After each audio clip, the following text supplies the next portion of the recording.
Imagine losing everything, your dignity, your reputation, in a single, public moment, all thanks to an arrogant colleague. Most would crumble.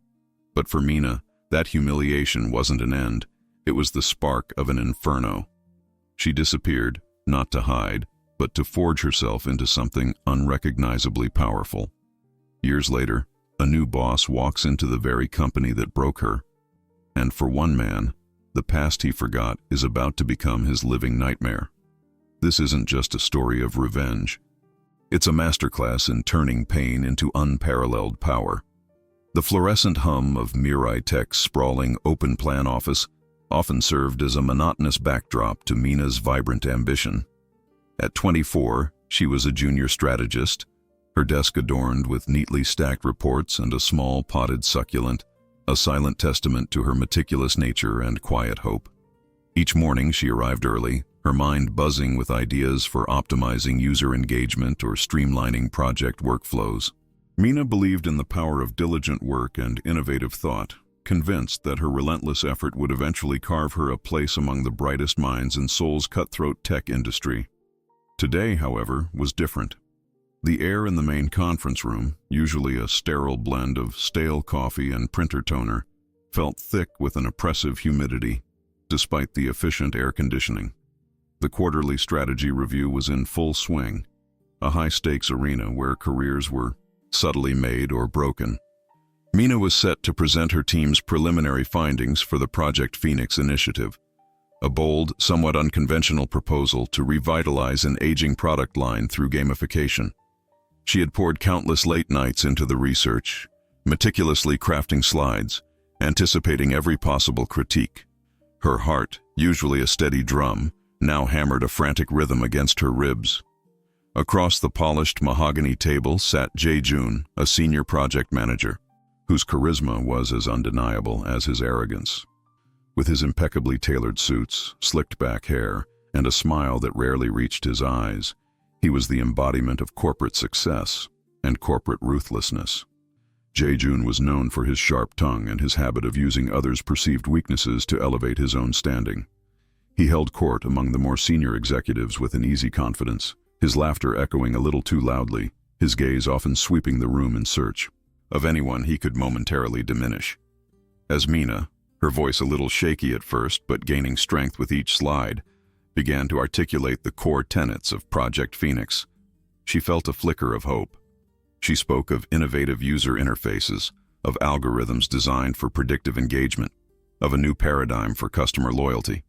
Her passion was evident, her research thorough. Several mid-level managers nodded, their expressions thoughtful. Even Director Kim, a notoriously stoic figure, leaned forward, a faint crease of interest appearing between his brows. Then came Jae-joon. He cleared his throat, a small theatrical sound that cut through Mina's presentation like a knife. "Mina see," he began, his voice dripping with feigned politeness, a tone that always signaled impending cruelty. "Your enthusiasm is commendable. Truly." He paused, letting the compliment hang in the air for a beat before striking. "However, I must confess, I'm struggling to see the strategy amidst this rather fantastical vision." A ripple of nervous laughter spread through the room. Mina felt a cold knot form in her stomach. She gripped the clicker tighter, her knuckles turning white. "Jae-joon sunbanim," she responded, trying to maintain her composure, using the respectful honorific despite the sting. "The data supports a significant market gap for innovative engagement. Our projections indicate a potential revenue increase of 15% within the first year." Jae-joon scoffed, a dismissive sound that seemed to physically deflate Mina's confidence. He leaned back in his chair, a smug smirk playing on his lips. Data? Or perhaps wishful thinking from a junior associate who spent too much time in a sandbox playing with virtual dragons? His eyes narrowed, sweeping over her with a condescending gaze. "Let's be frank, Mina see. Gamification? This isn't some college dorm project. This is Mirai Tech. We deal with serious business, serious clients. Are you suggesting we turn our flagship product into a glorified video game?"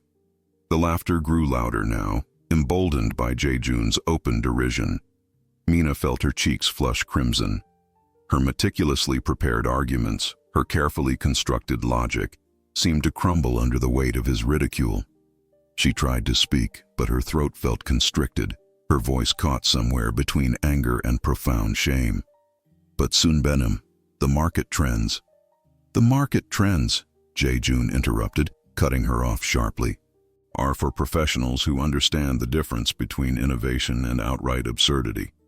Your presentation, while colorful, lacks the fundamental understanding of our corporate identity. It's amateurish. Honestly, it's an embarrassment to the department." He turned to Director Kim, a performative sigh escaping his lips. "With all due respect, Director, I question the judgment in allowing such untested and frankly childish ideas to consume valuable presentation time." The silence that followed was deafening, punctuated only by the low hum of the projector. Mina stood frozen, her gaze fixed on a point just beyond Jae-joon's shoulder, unwilling to meet anyone's eyes. The blood pounded in her ears, each beat amplifying the humiliation. She felt the stares, the pity, the quiet judgment. Her ideas, her hard work, her very professionalism had been not just dismissed, but publicly eviscerated. The dream she had nurtured, the ambition that had propelled her, felt like shattered glass beneath her feet. The vibrant spark that usually animated her seemed to extinguish, leaving behind only the ashes of public disgrace. She yearned for the floor to swallow her whole, to erase the memory of this moment from everyone's minds, especially her own. This wasn't just a critique, it was a personal attack, a deliberate act of public shaming designed to assert dominance and crush her spirit. And in that moment, standing before her peers and superiors, utterly exposed and broken, Mina felt as though she had indeed been utterly destroyed. Before we dive deeper, I'm curious. Where in the world are you watching this from? Let me know in the comments below. The walk back to her desk felt like traversing an endless desert, each step heavy with the leaden weight of shame. The bustling office, usually a source of low-level energy, now seemed to pulse with 100 silent judgments. Every averted gaze, every whispered conversation felt like a direct indictment. Mina slumped into her chair, the padded fabric offering no comfort. The words amateurish, childish, embarrassment echoed in the cavern of her mind, each reverberation chipping away at her sense of self-worth. Her vision blurred, not from tears. She refused to cry here, not now, but from a profound internal tremor that shook her to the core. She stared at her computer screen, the unfinished presentation still glowing mockingly. Project Phoenix. It felt less like a phoenix and more like a charred heap of ashes.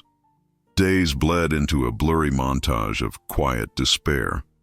Mina found herself questioning everything: her intelligence, her capabilities, her very right to aspire to greatness in the corporate world. The thought of returning to that conference room, of facing Jae-joon's smug smile or the pitying glances of her colleagues, was a physical agony. She considered quitting, not just her job at Mirai Tech, but her entire career path.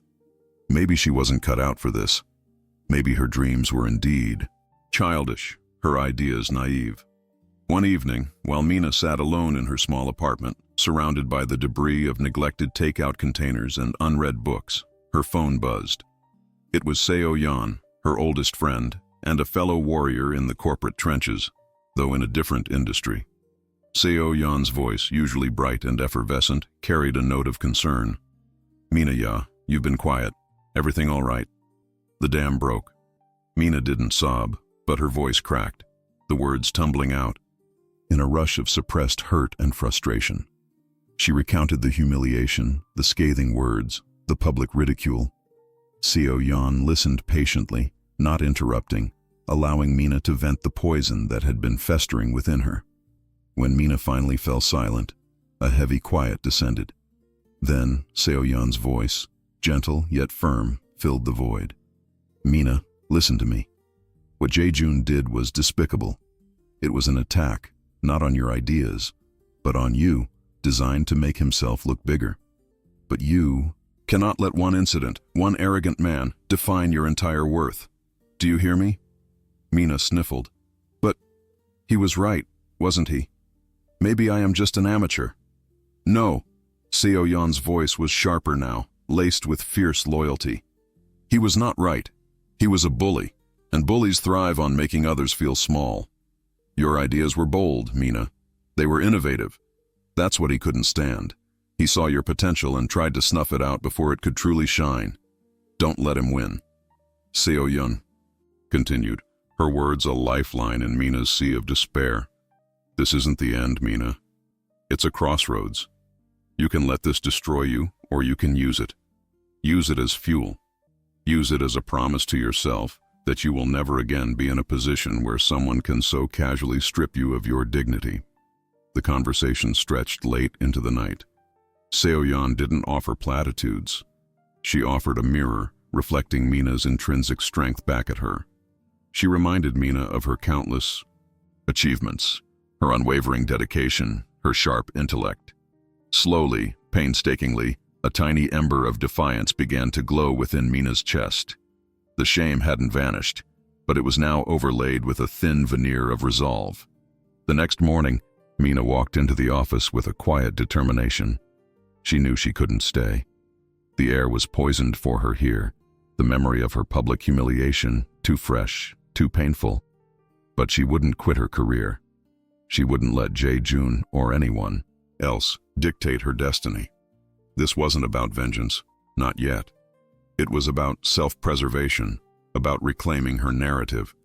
She spent the next few days meticulously organizing her desk, transferring files, and preparing her resignation letter. Each action was deliberate, a step towards severing ties with the place that had witnessed her lowest moment. Her resignation, when tendered, was met with a mix of surprise and knowing nods from her immediate team leader, who offered a sympathetic but ultimately helpless gaze.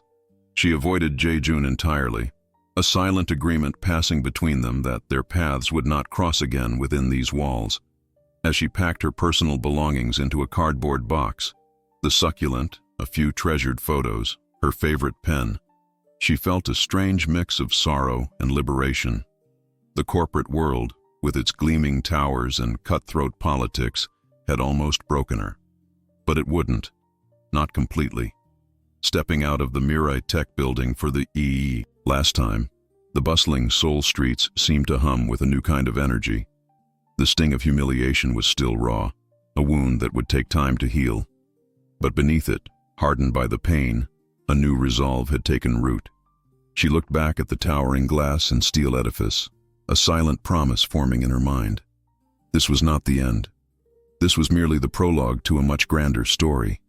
She would not just survive. She would thrive. And one day, the world, and perhaps even Jae-joon, would see the true extent of her strength. Mina didn't waste a single moment wallowing in self-pity after leaving Mirai Tech. The wound of humiliation was fresh, a constant throb beneath the surface of her resolve, but it served not as a deterrent, but as a potent accelerant. Seo-yeon's words had ignited a fire, transforming the ashes of disgrace into a forge. Mina knew, with an absolute certainty that surprised even herself, that she couldn't simply move to another local company and hope to forget. She needed a seismic shift, a complete immersion that would rebuild her from the ground up. Her gaze turned westward, across the vast ocean, towards the hallowed halls of a prestigious business school in New York, renowned for its rigorous MBA program with a specialization in digital transformation and strategic leadership. It was a notoriously competitive program, attracting the brightest minds globally, a challenge that just months prior might have seemed insurmountable. Now, it felt like the only logical next step. The application process was grueling, demanding essays that forced her to articulate her ambition, her vision, and the lessons learned from her past, though she carefully omitted the specifics of her public downfall, framing it instead as a catalyst for seeking deeper knowledge and broader perspectives. She poured every ounce of her savings, took out significant loans, and dedicated herself to preparing for the entrance exams.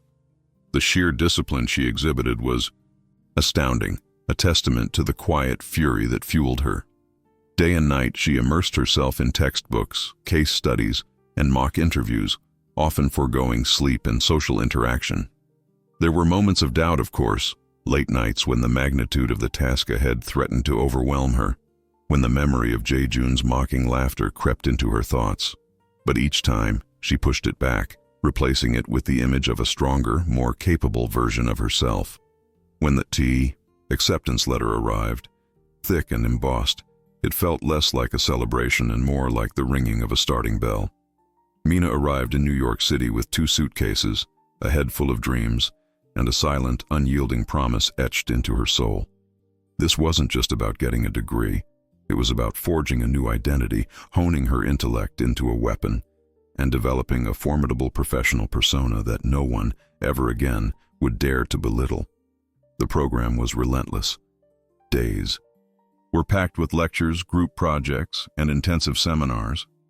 Nights were spent in the hushed library, surrounded by equally driven peers, deciphering complex algorithms, dissecting corporate failures, and debating global market strategies. Mina thrived in this environment. She found herself drawn to subjects like organizational behavior, strategic negotiation, and advanced data analytics, areas where she could systematically dismantle problems and build innovative solutions. Her sharp intellect, once stifled by corporate politics, now found fertile ground to flourish. She wasn't just learning, she was absorbing, internalizing, transforming. She actively sought out opportunities to network, overcoming her natural introversion. She attended industry conferences, joined professional associations, and engaged in vibrant discussions with professors and visiting executives. She learned to command a room, not with bombast, but with clarity, logic, and an understated confidence. She cultivated a calm demeanor, a quiet authority that belied the fire in her belly. Her Korean name, Mina Park, became synonymous with diligent work, incisive analysis, and an unwavering commitment to excellence among her peers and professors. This period was a crucible. She missed her family, her friends, the familiar comfort of soul. There were lonely evenings, moments when the sheer weight of her ambition felt crushing. But each time she thought of giving up, the ghost of Jae-joon's sneer would flash in her mind, a cold reminder of why she was pushing herself so hard. It wasn't about petty revenge. It was about proving to herself that she was capable of greatness, that her ideas held intrinsic value, and that her voice deserved to be heard and respected. The humiliation had been a bitter pill, but it had also been a potent catalyst, hardening her resolve and sharpening her focus. She worked internships at cutting-edge tech consultancies, where she applied her theoretical knowledge to real-world corporate challenges, earning accolades for her innovative problem-solving and meticulous execution. She learned to navigate complex corporate hierarchies, to identify power dynamics, and to influence outcomes through strategic communication. She studied leadership, not just in textbooks, but by observing the most effective leaders she encountered, internalizing their strengths and understanding their weaknesses. Years passed, each one meticulously dedicated to her transformation. The ambitious junior employee from Mirai Tech was slowly, deliberately, being chiseled into a formidable professional. The raw talent was refined, the quiet determination forged into an unshakable resolve. The goal remained unspoken, a private promise whispered only to herself in the quiet hours of the night, to return, not as a victim, but as a force to be reckoned with.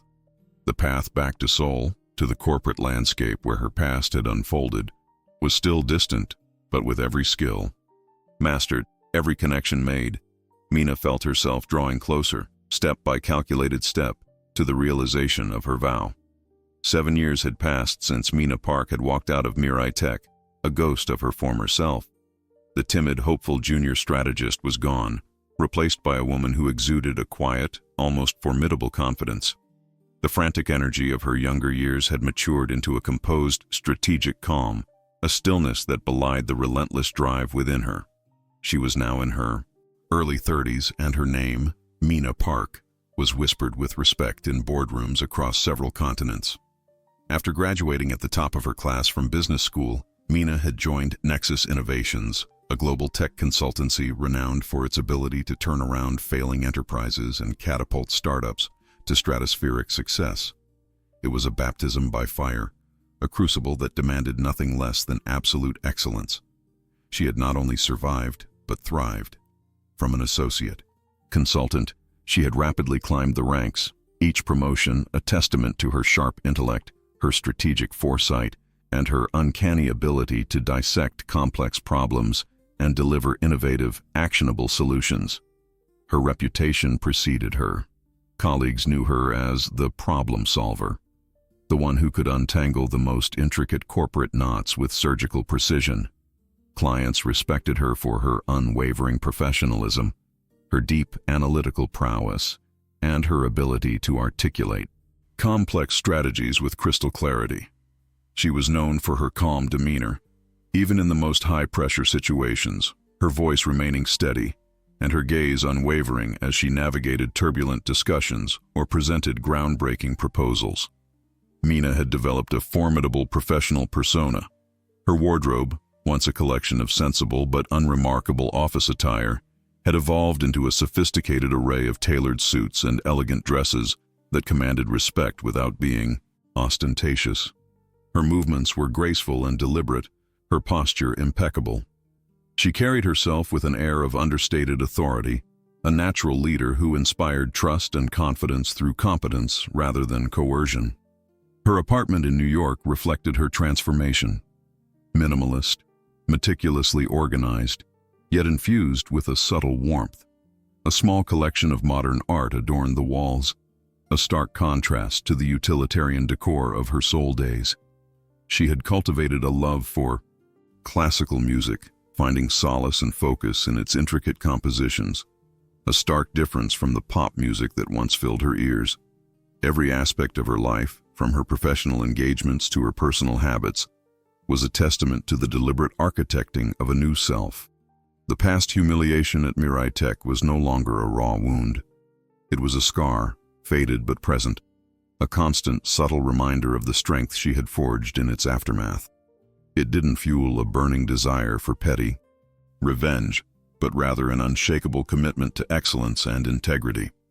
She had proven to herself, countless times over, that her ideas were not childish, that her professionalism was beyond reproach, and that her voice deserved not just to be heard, but to be heeded.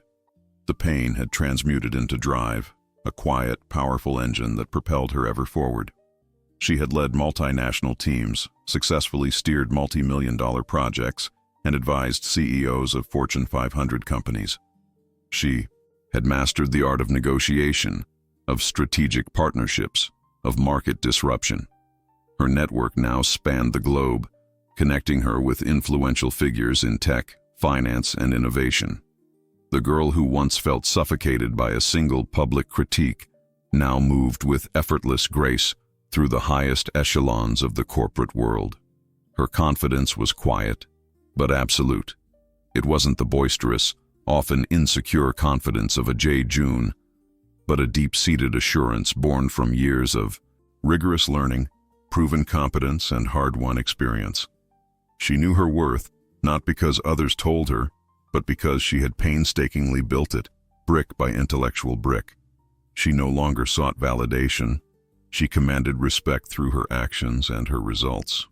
There were times during quiet moments of reflection when she would remember the vivid sting of that day in the Mirai Tech conference room.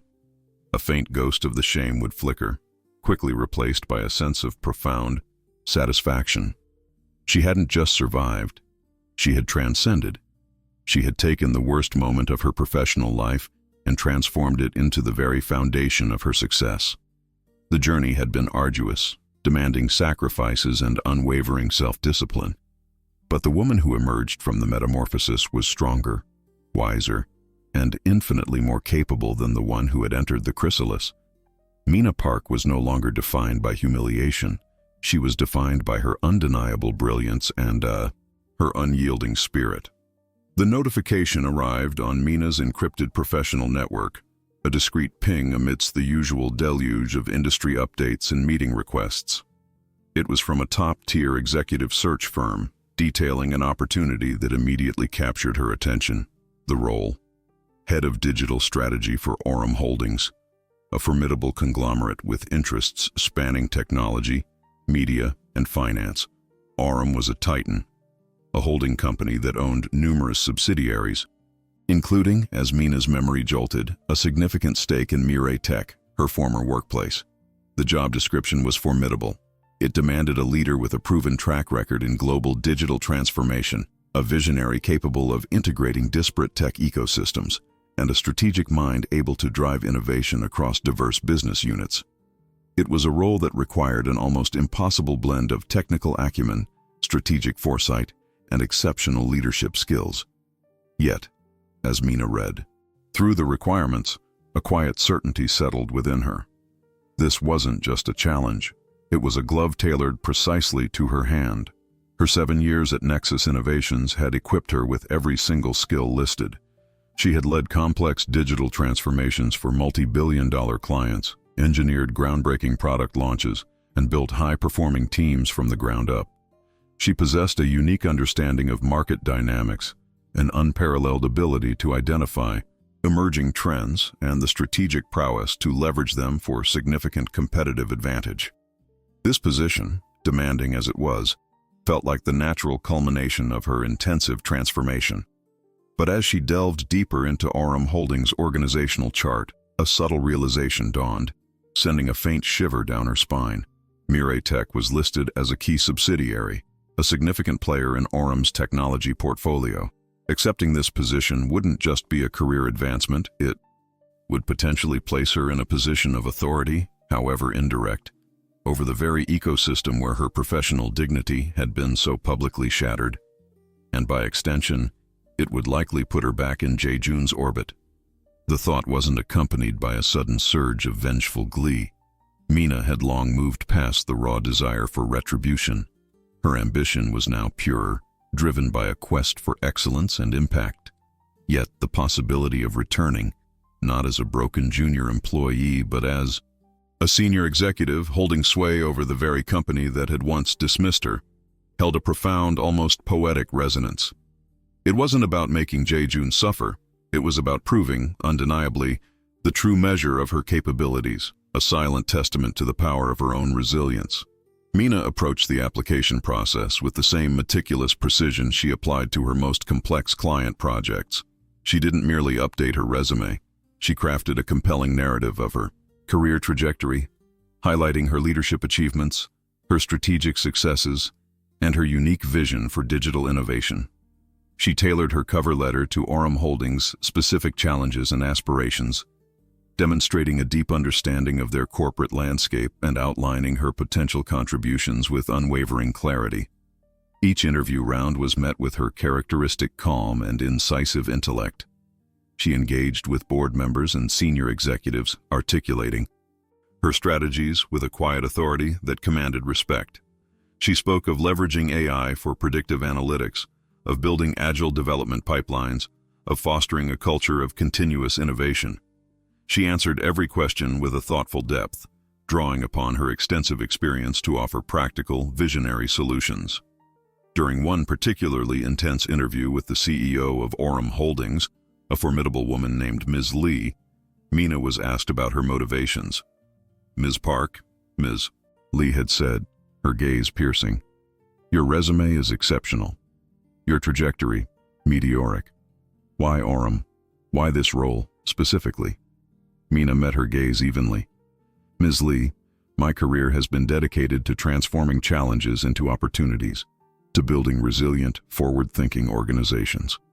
Aurum Holdings represents the pinnacle of that challenge, with its diverse portfolio and vast potential for integrated digital growth. I see an opportunity not just to lead, but to redefine what's possible within a corporate structure of this scale. I am driven by impact, by the chance to shape the future of multiple industries. This role, I believe, offers that unparalleled scope." She paused, a subtle, almost imperceptible shift in her tone. "And I am not afraid of taking on significant challenges, especially those that demand a complete re-evaluation of past approaches." She didn't mention Mirai Tech, or Jae-joon, or the humiliation. Her motivations were now far grander, encompassing a vision that transcended personal history. Yet, as she left the final interview, a profound sense of anticipation settled over her. This wasn't just a job. It was a return, a full-circle journey back to the very ground where she had once fallen. This time, however, she wouldn't be arriving as a victim, but as a force. The unspoken goal of returning stronger was about to manifest in a way she could never have fully anticipated. A powerful affirmation of her unyielding spirit and calculated determination.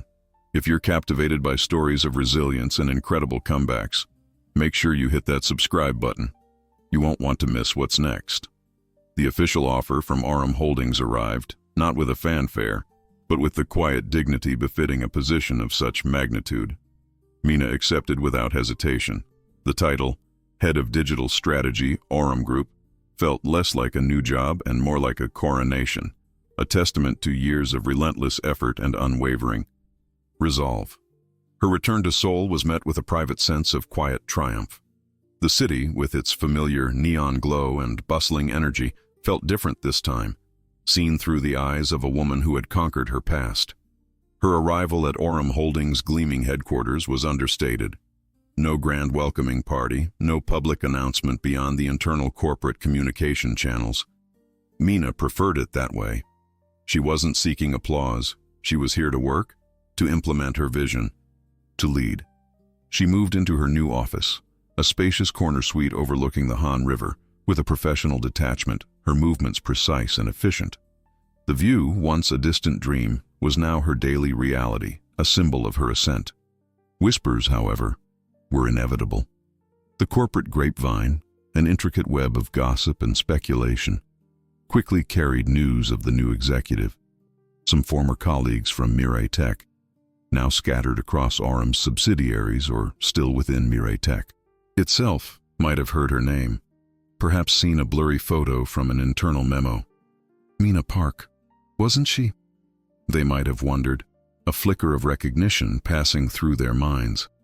But the idea that the Mina Park of Aurum Holdings, the formidable head of digital strategy, was the same junior employee who had endured such public humiliation years ago, seemed too fantastical to truly grasp. It was more likely attributed to a common name than a phoenix-like return. Jae-joon, meanwhile, remained utterly oblivious. Still a senior project manager at Mirai Tech, he was comfortably ensconced in his established routine, his arrogance perhaps softened slightly by time but fundamentally unchanged. He was focused on his own projects, his own team, oblivious to the seismic shift occurring at the corporate level that would soon directly impact his world. The name Mina Park likely held no particular resonance for him, lost in the hazy, dismissible memories of a forgotten past. Mina, for her part, made no effort to seek him out or confirm his presence.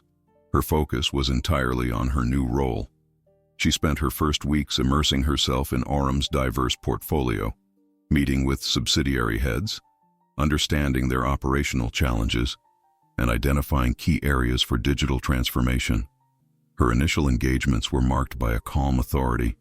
She listened more than she spoke, absorbing information with an almost terrifying efficiency.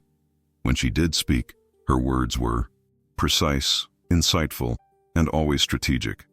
She quickly established her vision: an integrated, data-driven ecosystem that would leverage cutting-edge AI and agile methodologies to propel Aurum Holdings into a new era of innovation. She wasn't aggressive, but her expectations were clear and unyielding. She didn't waste time on pleasantries or corporate politics. Her energy was directed solely towards results. Her team, a mix of seasoned veterans and bright young talents, quickly understood that they were dealing with a leader of exceptional caliber. Her professional detachment was absolute. There was no hint of personal agenda, no lingering resentment in her demeanor. She operated with the cool, calculated efficiency of a master chess player, her moves deliberate and always aimed at the strategic objective. Her interactions were always courteous, always respectful, but always firmly rooted in business objectives. She commanded respect not through force, but through her undeniable competence and her clear, compelling vision. One afternoon, as she reviewed a detailed report on Mirai Tech's current digital infrastructure, she saw Jae-joon's name listed as a key stakeholder on a legacy project. A flicker, almost imperceptible, passed through her eyes.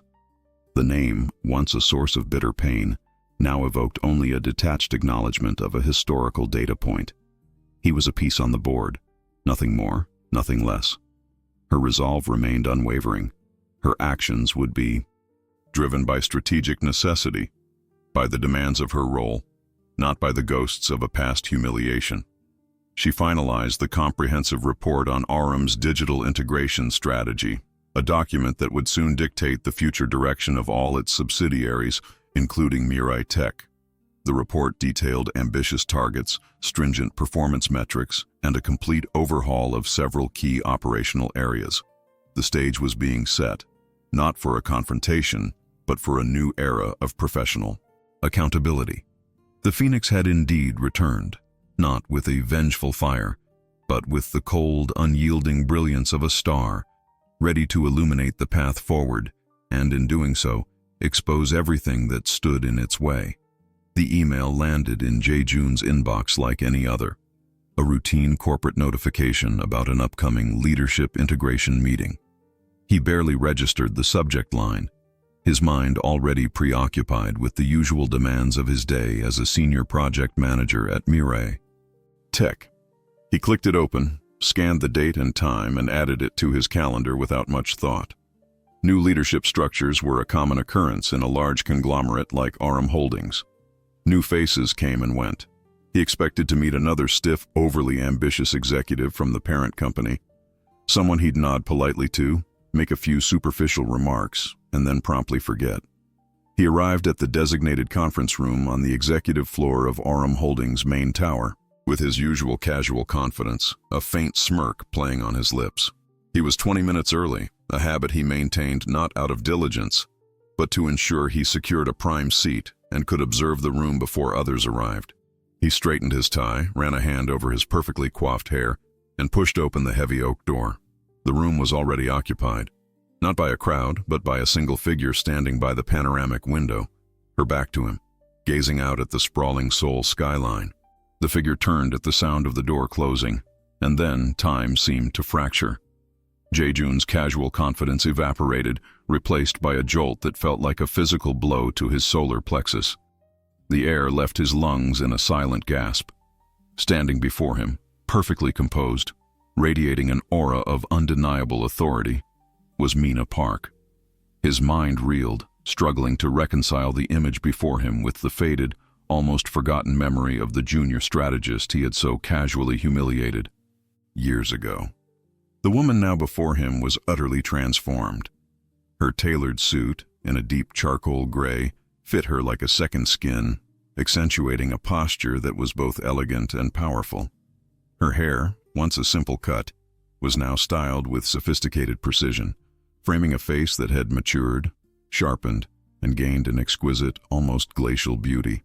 Her eyes, those once downcast eyes, now met his with a steady, unwavering gaze that held no discernible emotion, yet felt intensely perceptive. Jae-joon's jaw went slack. Disbelief warred with a dawning horror that spread through him like an icy current. This couldn't be her. It simply couldn't. The Mina Park he remembered was meek, easily flustered, her ideas dismissed with a wave of his hand. This woman, this formidable executive, the resemblance was uncanny, but the presence, the sheer gravitas, was entirely different. He stammered, a guttural sound escaping his throat. Mina see? Mina offered a polite, almost imperceptible nod, her expression remaining perfectly composed, professional, and slightly distant. There was no flicker of recognition that suggested a shared, painful past, no hint of the raw emotion that had once defined their last interaction. Her voice, when she spoke, was calm, clear, and perfectly modulated. Jae-joon Sunbenim, thank you for coming. Please, have a seat. The use of the honorific Sunbenim felt like a phantom limb, a relic of a past dynamic that no longer applied, yet subtly acknowledged the history without validating it. He felt a prickle of sweat on his brow, despite the cool temperature of the room. He managed to force his feet forward, moving towards the table as if in a dream, his mind racing. Was this some elaborate prank? Was he hallucinating? But the piercing clarity of her gaze, the elegant sweep of her hand towards a chair, were undeniably real. He sank into the plush leather seat, feeling suddenly small, exposed and utterly vulnerable. The man who had once held court, reveling in the discomfort of others, now found himself utterly disarmed. Mina, meanwhile, had moved to the head of the table, her movements fluid and confident. She picked up a remote, and the large screen behind her lit up with the Aurum Holdings logo.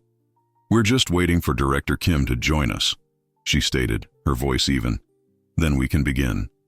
The mention of Director Kim, his former superior and a witness to his public humiliation of Mina, only amplified Jae-joon's internal panic. He felt a desperate urge to flee, to somehow rewind time, to erase the memory of his past cruelty. But he was trapped, caught in a net woven by his own forgotten actions. Mina's eyes, devoid of any discernible warmth or malice, briefly met his again, a fleeting glance that felt like an X-ray, seeing right through his carefully constructed facade. He saw no triumph in them, no gloating, only a cool, professional assessment. This wasn't about revenge in the petty sense. This was something far more terrifying. This was the return of a power he had once dismissed, now wielding an authority that felt absolute. The new leadership structure wasn't just an announcement, it was a revelation, a chilling confrontation with a past he had believed long buried. And for Jae-joon, the dawning horror was that his new boss was not just a boss, but the boss, the very person he had once so carelessly broken. The initial shock for Jae-joon slowly calcified into a gnawing, constant discomfort. Mina, now his direct superior as head of digital strategy, wasted no time establishing the new dynamic. Her leadership style was a finely tuned instrument of professionalism, utterly devoid of personal animosity, yet incredibly demanding. She was firm, fair to a fault in her application of standards, and relentlessly focused on results. This, ironically, made her even more terrifying to Jae-joon. Their first one-on-one meeting, a week after the initial revelation, was a masterclass in professional detachment. Mina sat across from him, her posture impeccable, a tablet displaying various project metrics resting on the table. She spoke in clear, concise terms, outlining the new strategic imperatives for Mirai Tech's digital initiatives. "Jae-joon Sunbenim," she began, her voice even. "Your team will be taking the lead on integrating the legacy product lines into the new Aurum-wide AI framework. This is a critical project with high visibility." Jae-joon swallowed, his throat suddenly dry. The legacy product lines included the very product Mina had tried to revitalize with Project Phoenix, the one he had publicly ridiculed. He attempted a casual response. "Of course, Mina-see, we're always ready for a challenge." He tried to meet her gaze with his usual bravado, but it faltered under her unwavering scrutiny. Mina merely nodded, then clicked a few times on her tablet. "Excellent. I've reviewed your team's recent performance reports and past project documentation. While the foundational work is present, there are areas for significant improvement in terms of agile methodology adherence, cross-functional collaboration, and critically, a more data-driven approach to user experience." Her words were delivered without judgment, simply as objective observations, yet each one felt like a precise surgical cut. She proceeded to assign him challenging projects that required meticulous planning, rigorous data analysis, and unprecedented levels of transparency. These weren't punishment projects in any overt sense. They were objectively significant, complex initiatives that demanded the very best. But they also directly exposed the areas where Jae-joon had consistently cut corners, relied on intuition over data, and delegated rather than deeply engaged. When Jae-joon presented his initial plans for the AI integration, Mina's feedback was precise, dissecting his proposals with surgical accuracy. "The user flow here is intuitive," she'd say, her voice calm. "But where is the A/B testing data to support this iteration over alternative models? Our new protocols require empirical evidence for design decisions, and the timeline for Phase 3 seems ambitious given the resource allocation. Have you factored in potential API integration delays?" She would ask questions he hadn't anticipated, pointing out logical gaps and missed dependencies with an unnerving clarity. He found himself constantly scrutinized, his work held to standards he had never applied to himself or others. Every report, every presentation, Every strategic decision was subjected to Mina's analytical microscope. She didn't shout, she didn't belittle. She simply highlighted facts, metrics, and best practices that he consistently fell short of. He tried to brush off her critiques with his usual charm, but it had no effect. Mina was impervious to flattery or intimidation. She responded only to competence and objective performance. Jae-joon began to struggle. His usual tactics of superficial brilliance and clever rhetoric were useless against Mina's laser-like focus on substance. He found himself spending longer hours, redoing analyses, frantically trying to plug the holes Mina effortlessly exposed. The sense of discomfort grew, morphing into a pervasive feeling of inadequacy. He, the once unquestioned authority, was now constantly on the back foot, always defending, always falling short. He noticed that other colleagues, particularly those who had once admired his bombast, now watched him with a curious mix of pity and quiet satisfaction. The shift in dynamic was palpable. Where he once held sway, Mina now commanded. Her authority wasn't imposed, it was earned through her sheer competence and the undeniable logic of her directives. He couldn't argue with her. Her points were always backed by data, by industry best practices, by the strategic objectives of RM Holdings. During team meetings, Mina would often subtly redirect discussions that veered into vague generalities, bringing them back to actionable insights and measurable outcomes. Jae-joon, used to dominating such forums with grand pronouncements, found his contributions increasingly challenged, not by direct contradiction, but by Mina's polite yet firm insistence on concrete evidence and clear deliverables. He felt a constant pressure, a suffocating awareness that his every move was being observed, evaluated, and found wanting. The casual confidence he had once worn like a second skin began to fray. He started second-guessing himself. His sleep became disturbed, and the ever-present smirk on his face was replaced by a worried frown. He was trapped in a professional labyrinth, designed not by malice, but by the very principles of excellence he had so often preached but rarely practiced. Mina wasn't actively trying to destroy him. She was simply doing her job, and in doing so, she was exposing the cracks in his carefully constructed facade, slowly but surely, unraveling the threads of his complacent career. Under Mina's rigorous oversight, the carefully constructed edifice of Jae-joon's professional life began to show deep fissures. It wasn't a malicious campaign, but rather an inevitable consequence of applying uncompromising standards to a performance that had historically relied on charisma and cutting corners. Mina didn't need to dig for dirt. Jae-joon's past shortcuts, his lack of thoroughness, and his ingrained habits of superficiality simply couldn't withstand the new, high-definition scrutiny she brought to every project. The first major incident occurred during the audit of a crucial client presentation for the AI integration project. Jae-joon's team had submitted their final deck, confident in its glossy visuals and impressive-sounding jargon. Mina, however, wasn't swayed by aesthetics. She meticulously reviewed every slide, cross-referencing data points and scrutinizing the methodology. In her feedback session, delivered with her characteristic calm, she highlighted several critical discrepancies. Jae-joon Sunbainam, she began, projecting the relevant slide onto the screen. The projected user adoption rate for the new AI feature appears to be based on a single limited demographic study from 3 years ago. Our current market analysis, as per Orum's updated data protocols, suggests a significantly different landscape, particularly among our younger demographic. Furthermore, the cost-benefit analysis here seems to omit the long-term maintenance implications of the chosen vendor's API, which could lead to unforeseen expenditures. Jae-joon blustered, attempting to defend the data, citing industry common knowledge and past successes. But Mina simply presented the updated Orum market research, the detailed vendor contracts, and the new financial models. Her arguments were irrefutable, data-driven, and utterly professional. The presentation had to be entirely reworked, costing his team valuable time and exposing the flimsiness of their initial research. Then came the issue of project management. Mina introduced a new agile project management framework across all subsidiaries, demanding daily stand-ups, transparent progress trackers, and detailed sprint reviews. Jae-joon, accustomed to a more hands-off, top-down approach, struggled to adapt. His team's progress trackers often contained vague updates, and key deliverables were consistently pushed back. Mina, in her weekly review meetings, would simply point to the data. The sprint commitment for this week was to complete the user authentication module, she would state, her voice devoid of emotion. The tracker shows 60% completion.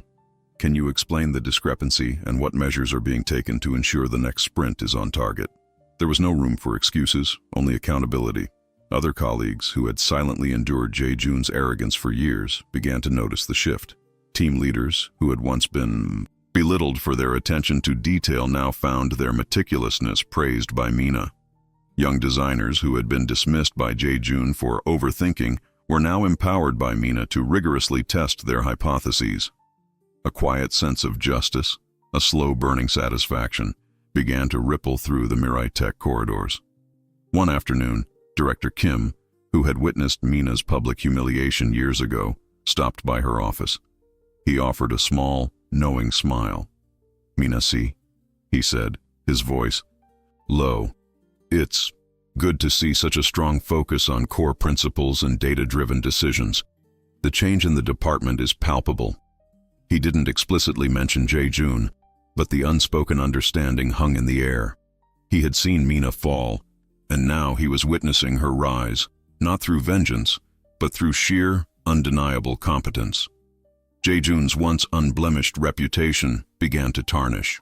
His team members, who had previously feared his temper, now felt a quiet relief under Mina's clear, logical leadership. They saw that Mina's demands, though high, were always rational and aimed at improving the overall quality of their work and the success of the projects. They started to respect her, not just as their new boss, but as a genuinely superior professional. His attempts to divert blame, to shift responsibility, were met with Mina's calm, unwavering insistence on fact. When he claimed a delay was due to lack of resources, Mina would produce a detailed resource allocation report, showing that his team had more than sufficient personnel. When he blamed unrealistic expectations, she would present the original project scope document, signed by him, and the revised, more conservative goals he had agreed to. He found himself increasingly isolated, his usual allies either silently observing or actively aligning themselves with Mina's efficient, results-oriented approach. The threads of his professional career, once woven tightly with an illusion of competence, were slowly unraveling, exposed by the harsh yet fair light of true leadership. Mina wasn't actively pulling them apart. She was simply ensuring that the fabric of the organization was sound, and in doing so, the weaknesses in Jae-joon's weave became glaringly apparent. The corporate landscape, once a playground for his unchecked ego, was now a meritocracy, and Jae-joon, for the first time in a long time, was struggling to measure up. Did Mina's journey of transformation give you goosebumps? If so, smash that like button to show your support. The pressure mounted on Jae-joon, tightening around him like a noose. His attempts to evade Mina's scrutiny had failed, his shortcuts exposed, his once unquestioned authority eroded. The frustration, simmering beneath his increasingly strained composure, finally boiled over. He couldn't shake the feeling that this was personal, that Mina was deliberately targeting him, despite her perfectly professional demeanor. The sheer, relentless competence she displayed felt like a calculated attack. One afternoon, after a particularly scathing, though factually accurate, review of his team's quarterly performance, Jae-joon stormed into Mina's office, foregoing the usual protocol of scheduling an appointment. His face was flushed, his tie slightly askew, a stark contrast to Mina's serene presence behind her sleek desk. He stood rigidly, his hands clenched into fists at his sides. "Mina, see," he began, his voice tight with barely suppressed anger. "I need to speak with you. This situation is becoming intolerable." Mina looked up from her tablet, her expression unreadable. She gestured to the chair opposite her. "Jae-joon Sunbanim, please have a seat. What seems to be the issue?" Her calm tone, rather than soothing him, only seemed to further ignite his fury. He ignored the chair, remaining standing. "The issue, Mina, see, is your management style. It's overly harsh, unrealistic, My team is demoralized. We are working harder than ever. And yet every metric, every report is met with your constant criticism. It feels as though you have a personal vendetta against me. The accusation hung in the air, thick and charged, a desperate attempt to frame her professionalism as personal malice. Mina listened patiently, her gaze unwavering, not interrupting his outburst. She allowed him to vent, her stillness a stark counterpoint to his agitated state. When he finally fell silent, breathing heavily, she placed her tablet down, gently. Her voice was calm, clear, and utterly devoid of emotion, like a cool stream over hot stones. Jae-joon Sunbenim, I understand your frustration. Change can be challenging, and new standards always require adjustment. She paused, then continued, her words precise. However, let us be clear. My expectations and the metrics I apply are derived directly from Aurum Holdings' strategic objectives and industry best practices. They are not arbitrary. The performance shortfalls we've discussed are not subjective criticisms. They are objective data points. Our goal is to enhance Mina-Tech's digital capabilities to ensure its long-term competitiveness within the Aurum Group. This requires rigorous adherence to agile methodologies, data-driven decision-making, and a commitment to continuous improvement. These are the standards I apply to every team, every project, and indeed, to myself. She leaned forward slightly, her gaze intensifying, though still without overt emotion. My role is to ensure that Mina-Tech operates at its peak potential. If you feel that these professional standards are overly harsh, then perhaps we need to reassess your alignment with the strategic direction of this department. My focus is on results, on efficiency, and on fostering an environment of true excellence and accountability. Her words were a masterclass in professional de-escalation, yet they were also a devastatingly effective refutation of his claims. She hadn't raised her voice, hadn't shown an ounce of personal animosity, yet she had stripped away every one of his arguments, leaving him exposed. He tried to speak again, but found himself without words. How could he argue against data, industry best practices, or strategic objectives? Then, Mina delivered the subtle, unspoken blow, a quiet allusion that cut deeper than any direct accusation. In this organization, she stated, her voice dropping slightly, we operate with mutual respect and unwavering professionalism. Every member of the team, regardless of their position, is expected to uphold these values. Past behaviors, past interactions, do not dictate future performance, but they do inform the environment we strive to create. She didn't specify past behaviors or past interactions, but the words hung heavy in the air, connecting their present to their history with an invisible thread. His mind flashed back to the conference room, to her devastated face, to his own cruel words. Jae-joon recoiled, a cold dread seizing him. She hadn't explicitly mentioned their past, but the implication was undeniable. She hadn't sought revenge, but she was ensuring a system where his past transgressions would simply be impossible. He stood there, cornered, stripped of his bravado, staring at the woman he had once dismissed as an amateur. Her authority was absolute, unyielding, and profoundly professional. He was left with nothing but the crushing weight of his past actions, reflected back at him by her undeniable competence, and the terrifying realization that his future lay entirely in her impeccably capable hands. The confrontation had ended, not with a bang, but with a chilling, silent understanding that left Jae-joon utterly undone, staring at a precipice he himself had unknowingly constructed. The final quarterly review meeting loomed, casting a long shadow over Jae-joon. His team's performance metrics, despite his frantic last-minute attempts to manipulate them, remained stubbornly in the red. The agile framework implemented by Mina had stripped away his ability to obfuscate, forcing transparency that exposed every delay, every missed deliverable, every underperforming initiative. He felt a profound sense of dread, a cold knot twisting in his stomach as he prepared for the inevitable. This wasn't merely a performance review. It felt like a reckoning, a slow-motion unraveling he had been powerless to stop. The once bright confidence in his eyes had dimmed, replaced by a constant nervous flicker. He walked into the meeting room, his shoulders slumped, the weight of his accumulated failures pressing down on him. Director Kim was already there, his face solemn. And then Mina entered, her posture as straight and unyielding as ever, her expression betraying nothing but professional resolve.